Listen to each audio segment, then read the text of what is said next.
द्वारकाधीश कृष्ण जी का एक नाम है। इसका मतलब है द्वारका के राजा। कृष्ण हिंदू धर्म के एक प्रमुख भगवान हैं। वे अपनी बुद्धि और चंचलता के लिए जाने जाते हैं। द्वारकाधीश की पूजा गुजरात के द्वारका में द्वारकाधीश मंदिर में की जाती है।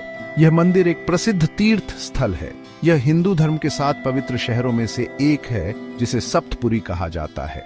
लाखों श्रद्धालु हर साल दर्शन करने आते हैं। वे द्वारकाधीश के दर्शन करने और पूजा करने आते हैं। द्वारका एक प्राचीन शहर है। इसका उल्लेख महाभारत में मिलता है। कहा जाता है कि कृष्ण ने द्वारका बसाई थी।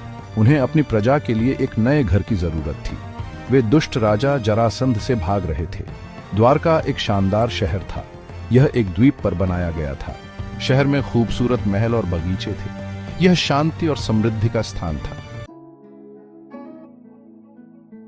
कृष्ण एक बुद्धिमान और न्यायप्रिय राजा थे। उन्होंने लोगों को धर्म यानी धार्मिकता के बारे में सिखाया। उन्होंने उनकी रक्षा भी की। कृष्ण को अक्सर बांसुरी के साथ दिखाया जाता है। बांसुरी उनके दिव्य संगीत का प्रतीक है। ऐसा कहा जाता है कि यह सुनने वाले सभी को मंत्रमुग्ध कर देता है। कृष्ण की कहानियां रोमांच और ज्ञान से भरी हैं। वे एक प्रिय भगवान हैं। भारत और दुनिया भर में लाखों लोग उनकी पूजा करते हैं। द्वारकाधीश मंदिर एक खूबसूरत इमारत है। यह बलुआ पत्थर से बना है।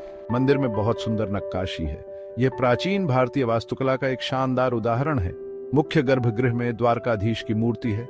मूर्ति को रत्नों और रेशम से सजाया गया है।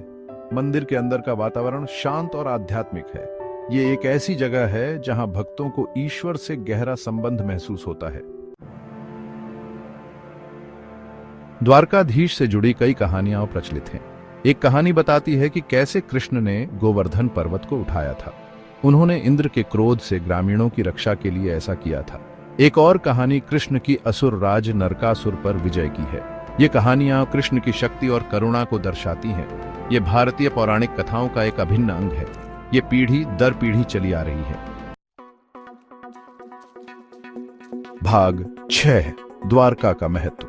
द्वारका हिंदू धर्म के साथ सबसे पवित्र शहरों में से एक है। ऐसा माना जाता है कि पृथ्वी पर अपने समय के बाद कृष्ण द्वारका से अपने धाम वापस लौट गए। ये द्वारका को हिंदुओं के लिए एक पवित्र स्थल बनाता है। पूरे भारत से तीर्थयात्री द्वारका आते हैं। वे गोमती नदी में स्नान करते हैं।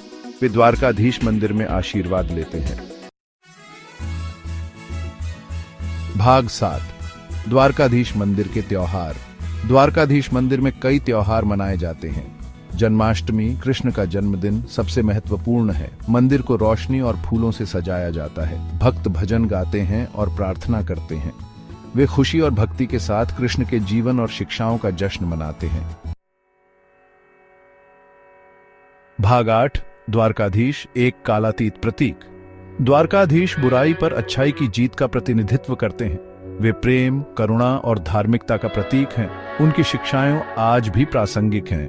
वे लोगों को उद्देश्यपूर्ण और सार्थक जीवन की ओर मार्गदर्शन करते हैं।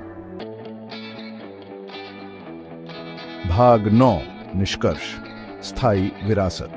द्वारकाधीश और द्वारका शहर हिंदुओं के दिलों में एक खास जगह रखते हैं। किंवदंतियां और कहानियां लोगों को प्रेरित करती रहती हैं। द्वारकाधीश मंदिर लाखों लोगों की अटूट आस्था और भक्ति का प्रमाण है। द्वारका सिर्फ एक शहर से बढ़कर है। यह आस्था, भक्ति और ईश्वर की शाश्वत उपस्थिति का प्रतीक है।